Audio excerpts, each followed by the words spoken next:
The Buddha often speaks about right view. Right view is at the headwaters of the Noble Eightfold Path. So when you discover on a walk a body of water like a creek or a river, and by seeing that, you wonder, where does this water go? Where does it lead?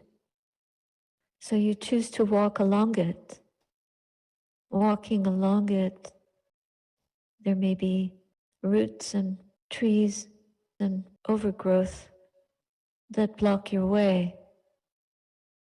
But still through it all, you can catch sight of the water traveling. You catch sight of it, so you follow it, you keep following it. You blaze a trail along its banks. Maybe sometimes there's a sandy place or the path is clear. Other times it's not clear. It's confused. You get lost, misdirected. You lose hope or faith. And then suddenly you come into a clearing and there is the river or the creek, and it's getting wider. So it feels like you're going in the right direction. And you keep walking and exploring and discovering and searching and musing and meandering. So much transpires for the one who travels this kind of way. And the river gets bigger and the view gets clearer until you really see it all the time. It never leaves your consciousness. Never. So your confidence grows because that which you started out with that was narrow and small suddenly grows so wide and clear that it doesn't leave your view. And so you confidently walk along its bank. Now the river is so wide that everything else pales in comparison to its proportions. And it fills up your view, your life. Your complete attention is on the water. And then as you continue, maybe you even reach the place where the river joins another body of water. And you have to figure out another way to follow it. You maybe need a boat or something else, a raft. This isn't quite the image that's used in the scriptures. I'm ad-libbing here. Just describing a possibility of how things might evolve in our practice. You get on this little boat and you travel, and suddenly that body of water gets so wide, it doesn't do to be in a boat. It's too confining. So you dive in. You break free and you dive in. And now that river completely encompasses you. You are soaked in it. You cannot get out. You don't want to get out. You want to stay within it, washed and clean. Now the magical proportions begin to happen. The world is even unreachable because you are so soaked in this clean water of the river. And in fact, you enter unknowingly, unexpectedly into the ocean, an ocean of water. It is boundless. It overtakes you. It consumes all the detritus within you completely. You are light. You float. You don't need a boat. The raft is gone. You are free. You're in the ocean. You never have to struggle along anymore. along the banks, unable to touch the untouchable, the unassailable. But suddenly you are within it. But actually, it is within you. There is no you. There's no you. There's no river. There's no ocean. There is nothing.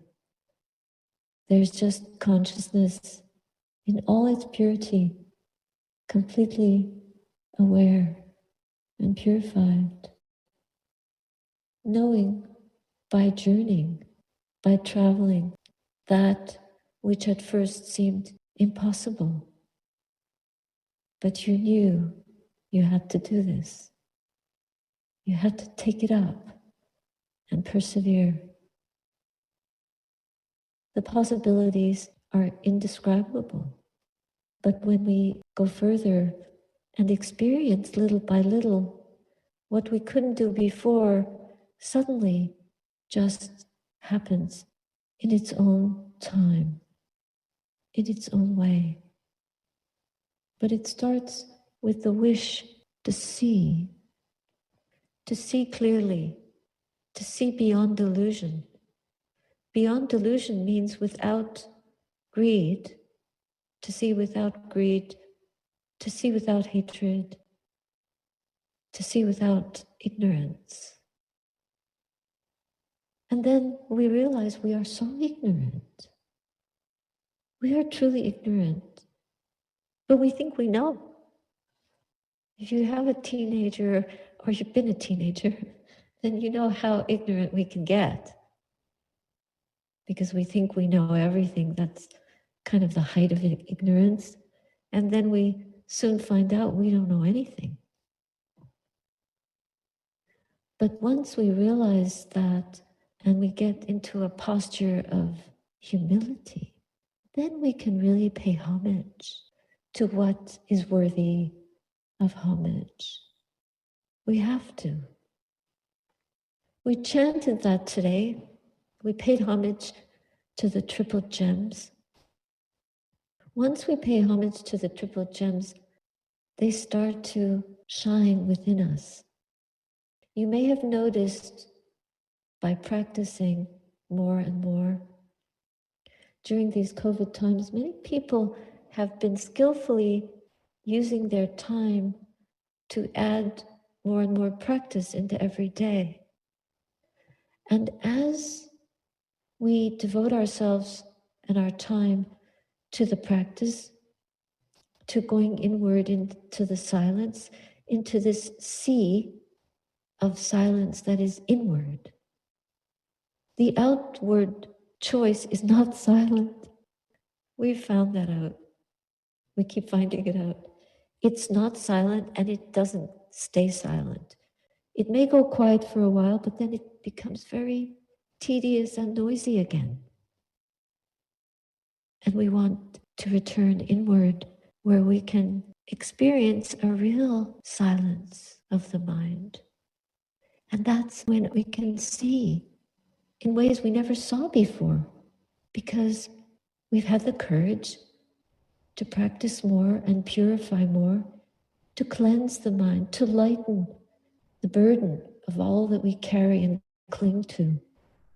Our burden is simply a result, very difficult result of clinging.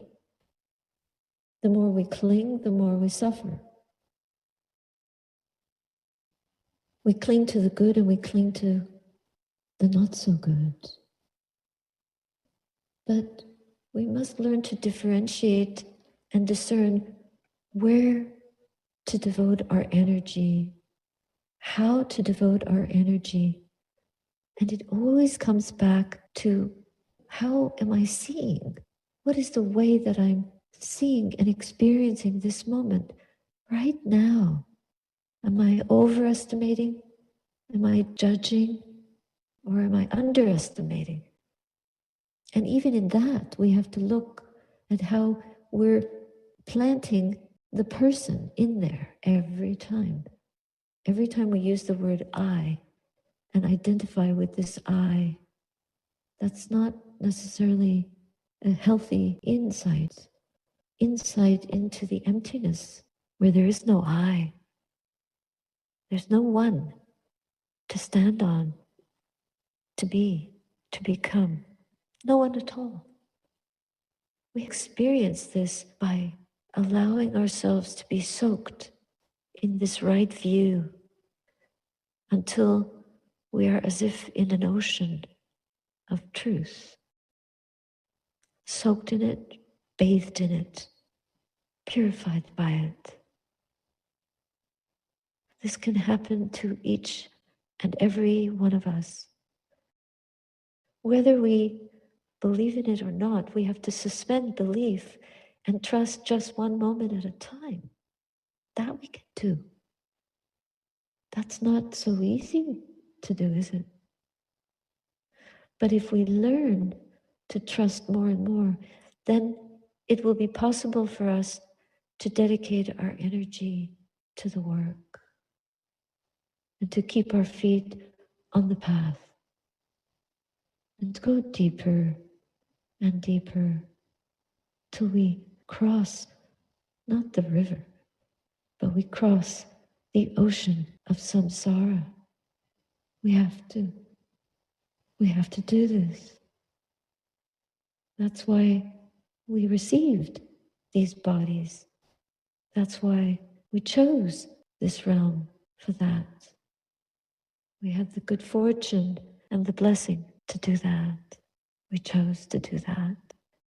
Let us do it slowly but urgently, patiently and kindly, lovingly, with openness, heroically, with Herculean energy. Even if we're dying, we still have the verve to keep going.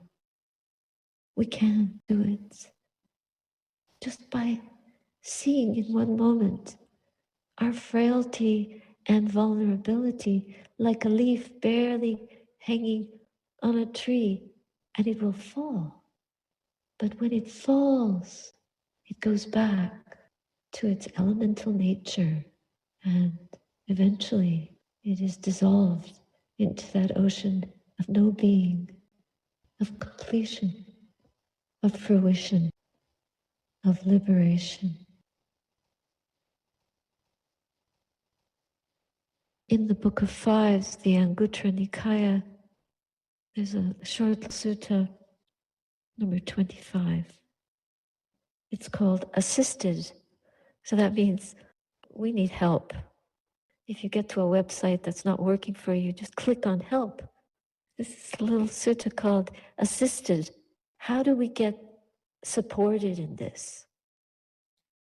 And the Buddha uses the word bhikkhus, but he's referring to us as disciples, regardless of gender or convention, culture or location. We're in the human realm. This teaching is for the fourfold Sangha. Bhikkhus, when right view is assisted by 5 factors, it has liberation of mind as its fruit and benefit. How wonderful is that? The Buddha is giving us a guarantee.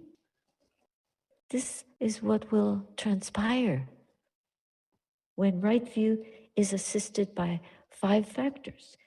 It has liberation of mind as its fruit and benefit. It has liberation by wisdom as its fruit and benefit. What 5? Here, right view is assisted by virtuous behavior. That's number 1. If we are not acting in accord with the Dhamma, how can we possibly expect to free our minds from ignorance? So virtuous behavior is the first factor that will help us to purify our view. And it is only with the purification of view that the Eightfold Noble Path can unfold, can unravel under our own feet. Right view is assisted by learning. We have to learn. We have to learn the ropes. We have to understand our own relationship to our dukkha, to our suffering, to its causes, and to the way that ends that suffering. Then that will help us to unravel the Eightfold Path under our very own feet, whatever way that we walk this path, quickly, slowly, but we must persevere. So we try to learn. Virtuous behavior is one. Learning in the right way. Learning through the scriptures, through spiritual mentors, spiritual friends, and through our own practice. What works and what doesn't, we learn. And we try not to repeat our mistakes. We will make mistakes. We will fall down.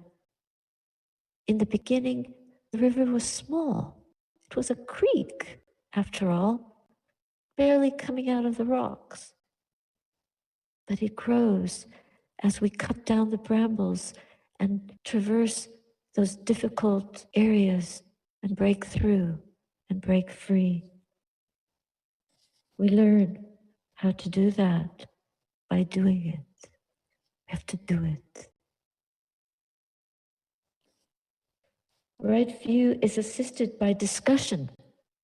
We speak, we share, we articulate, we meet with Sangha because we remember and we know that spiritual friendship is 100% of the path. 100%.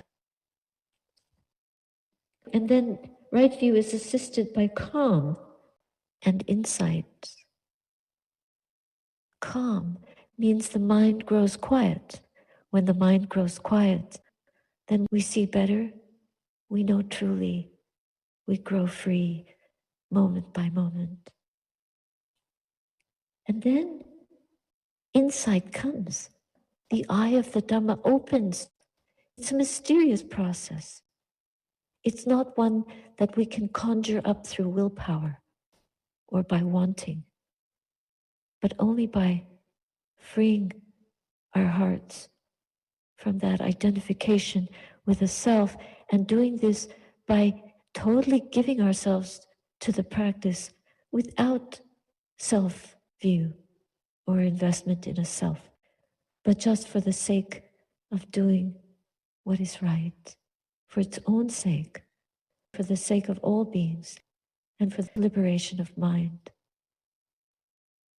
These are the 5 factors that are quintessential for developing right view. And then the Noble Eightfold Path will surely unfold in front of us. So those are a few reflections for tonight. And if you have a question, this would be a good time to ask. Thank you. Can you talk a bit more about when the river becomes the ocean and you are realizing that consciousness? Everyone experiences the path in their own way, but we can get glimpses of that because there will come times, there will become moments when we feel very light, very peaceful, very far away from the world. Sometimes you may not even feel your body. And that's okay, because the body is just a vessel to bring us to that, to enable that kind of knowledge. And then awareness may expand more and more, and it expands and deepens and widens like a river into an ocean that is measureless, and we just continue knowing that and knowing that. Peace and joy, unlike any worldly peace. But beyond that, there are more transcendent experiences, and it is possible to experience Nibbana by allowing this process to naturally develop. It is not unnatural, it's completely natural. One step follows upon another. It's only fear or expectation that stop us. If we want it, then that wanting is already not in the present moment. We have to be very attentive to how the mind responds to the present moment. We can't let it jump ahead, and we can't lag behind out of fear. If there's even a trace of fear, how can you cross the ocean if you're afraid? There's no way. We want to get to the other side, but we can neither force it nor avoid it. Eventually, we will all cross it. Thank you. My question is, I'm wondering if you can suggest how I can free myself from past disappointments. Just your awareness is beautiful. You're doing it. You're doing it. Remember I talked about the path becomes obstructed by overgrowth and we have to cut our way through and we're held back. We can't advance in the ways that we want. But little by little, we suddenly realize that we are making progress. We are getting through. So don't be so judgmental of yourself. You're doing really good work and you call yourself a beginner. That's a very good way of speaking about it because we're all beginners. And the journey is just what it is. It's just a deepening. And all these disappointments and things of the past are dead. So if you're carrying a lot of dead stuff around, but there's an attachment to it because we identify with the person that lived through that, but we are no longer that. So once we deepen more and more, we start to see, why am I carrying all this stuff? This is heavy. And finally, it lets us go. But the more we struggle with it, the more we're fascinated by it. It's a negative attachment. So we just have to see more and more that that's not who I am. That's not, there is no being of that. That's just memories. And we can surely let them go. Though they may be harder because you're experiencing hiri-ottappa, which is a kind of moral reckoning. And all of us have moral reckonings about our life, every one of us. Because that's how we learn. We make mistakes and we learn. But if we really learn them, we don't repeat them. That's all. Then they've served their purpose. No need to keep going over. Throw the notebook away. The recording of it, the karmic impact of it, has given you the teaching it needed to give you, and now you're on the way. So you don't have to carry all that baggage anymore if it's weighing you down. This is really the next level of practice. And you have to be patient, but you can do it. One of the ways you learn to be patient is just by purifying the mind. Purify, try chanting.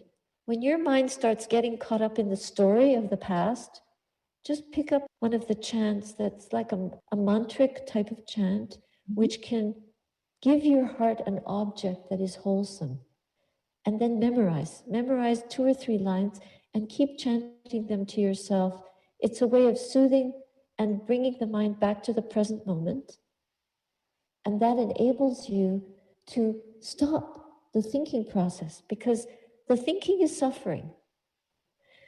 Because the mind has learned that this is wholesome. So it just automatically does it.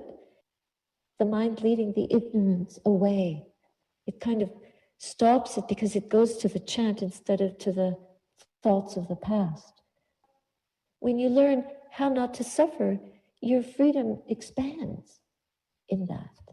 But it takes a long time. And incrementally, you don't realize how much the river has widened because you've been doing the practice. It's getting wider and wider. You couldn't measure it, but you suddenly realize, wow, I'm not struggling with thought. I'm just bathing in the chant, bathing in the water of Dhamma. then you feel such joy because you realize how much you're gaining in strength as a spiritual warrior. Thank you. I always find it a challenge to navigate through relationships because some of them, they're permanent until one party dies, primarily family. So if there's a sense that it's not a wholesome relationship, should we not associate as often, or should we use this as an opportunity to practice and see what comes up within? We have that in the monastery too. There are people we have to deal with that we may not really like, but we can't choose. We can't say, well, no, we're not going to let them come here. We have to be equanimous. So we can look at these people as our teachers to see our own response to those situations and how can we strengthen our equanimity. And we do that by developing unconditional compassion.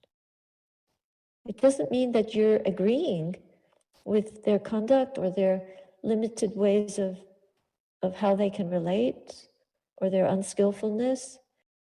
But we keep coming back to where are we being unskillful and how can we have compassion for ourselves and for them.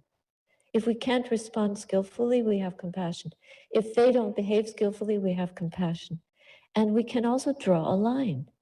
We have to draw limits. We must draw boundaries. Okay, you can't talk to me like that. You may not say it, but you can not respond. You can be silent.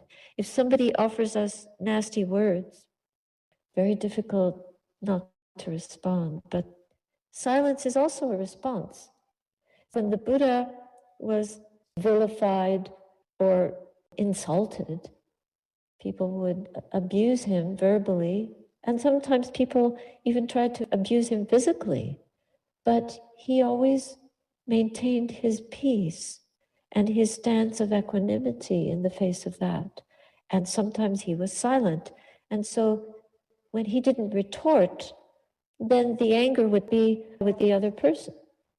So compassion is a good response, using the situations as an opportunity for learning our own weaknesses and fortifying more and more by developing unconditional equanimity. Who can do that? It's a lifetime project. But if we gain it, what value? What an adornment of the mind. So that would be our intention, to use these things skillfully. And of course, there's another important option, which is to protect ourselves so that those people know that they have to be careful in our presence. They have to be respectful. As I learned many years ago, when Sayadaw, my teacher in Burma, told me, don't try to convert people to being Buddhist or anything like that, but just be a Buddha, or embody the qualities of the Buddha. That's the only way that one can skillfully live in the world, is by embodying the teaching. We don't proselytize. We just try to be true disciples of the Buddha. And the disciple has in it the word discipline. So we have to teach ourselves how to do that, little by little. We all face those same kinds of, the scale of conditions, the good, the bad, the ugly, etc. This realm, everything is there. It's very daunting. And that's why we really want to perfect this path and these qualities, so we don't have to keep being born again and again.